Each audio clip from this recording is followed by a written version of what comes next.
Entre adoption institutionnelle qui s'accélère, régulation crypto qui se précise aux États-Unis et une entreprise française qui mise tout sur Ethereum, bienvenue dans votre Hebdo Crypto, la série qui résume l'actu de la semaine en quelques minutes seulement.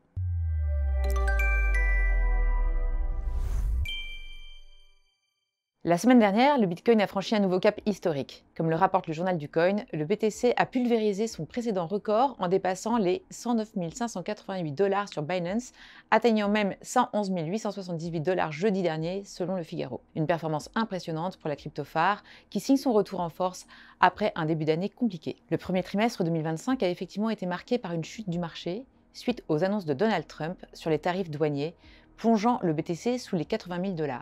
Mais comme le souligne le journal du Coin, la situation s'est inversée grâce à un accord temporaire entre les États-Unis et la Chine, ainsi qu'à une politique monétaire stable de la Fed. Autre facteur clé, le contexte politique américain. Comme mentionné dans le Figaro, un accord bipartisan entre démocrates et républicains autour d'un projet de loi sur les stablecoins a redonné confiance au marché. Ce texte, longtemps bloqué au Sénat, pourrait désormais être adopté dès cet été. Il vise à encadrer les émetteurs de stablecoins aux États-Unis et représente une avancée importante vers un cadre réglementaire plus clair pour l'ensemble du secteur crypto. Enfin, ce nouvel ATH du Bitcoin s'inscrit dans une dynamique plus large. Depuis 2023, le BTC enchaîne les années dans le vert. Ce climat plus favorable prépare le terrain à des annonces majeures du côté des institutions financières. En effet, c'est un tournant symbolique dans l'adoption institutionnelle du Bitcoin.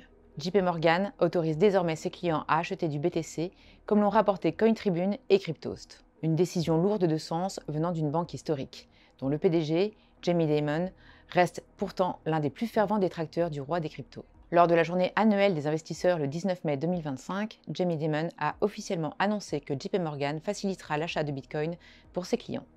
Concrètement, la banque n'assurera pas la garde des actifs, mais les intégrera dans les relevés clients. Un compromis qui permet à l'institution de répondre à la demande croissante, sans pour autant s'engager pleinement dans l'écosystème. Comme le souligne CoinTribune, cette position est paradoxale. Jamie Dimon maintient son hostilité envers le Bitcoin, le qualifiant encore récemment d'actif sans valeur intrinsèque, souvent utilisé selon lui à des fins illicites. Il a même comparé l'achat de Bitcoin à la cigarette. « Vous avez le droit de fumer, mais je ne pense pas que vous devriez le faire », a-t-il lancé lors de sa déclaration. Pourtant, malgré ses convictions personnelles, la pression du marché est trop forte. Cryptost souligne que le changement de cap de JP Morgan est révélateur d'un virage plus global des banques traditionnelles. Morgan Stanley s'est déjà positionné sur le créneau, tout comme Standard Chartered, qui pronostique même un Bitcoin à 200 000 $ d'ici fin 2025. Autrement dit, même les institutions les plus réticentes n'ont plus les moyens d'ignorer ce marché en pleine expansion. Et pendant que le Bitcoin consolide sa légitimité aux yeux des grandes banques, l'écosystème Ethereum franchit lui aussi une étape décisive. C'est une première en France et un signal fort pour le marché. Entreparticulier.com devient officiellement la première Ethereum Treasury Company, cotée en bourse, comme le révèle le journal du Coin et CoinTribune. Cette plateforme d'annonces immobilières, valorisée à plus de 100 millions €, a annoncé un virage stratégique majeur le 15 mai 2025. Un investissement de 1 million € en Ethereum pour initier sa transition vers la finance décentralisée et la tokenisation des actifs réels, les fameux Real World Assets. Une stratégie payante. À peine annoncée, l'action Alent d'entre particuliers a bondi de 72 centimes à 4,58 €, soit une hausse de plus de 315 %. Le marché a clairement salué ce repositionnement audacieux.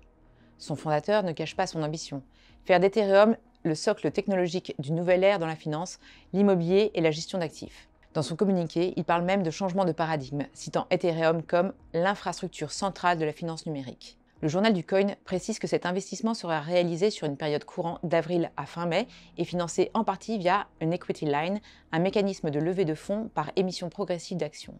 Une approche similaire à celle utilisée par MicroStrategy, devenue Strategy, qui avait parié massivement sur le Bitcoin. Pourquoi Ethereum et pas Bitcoin ?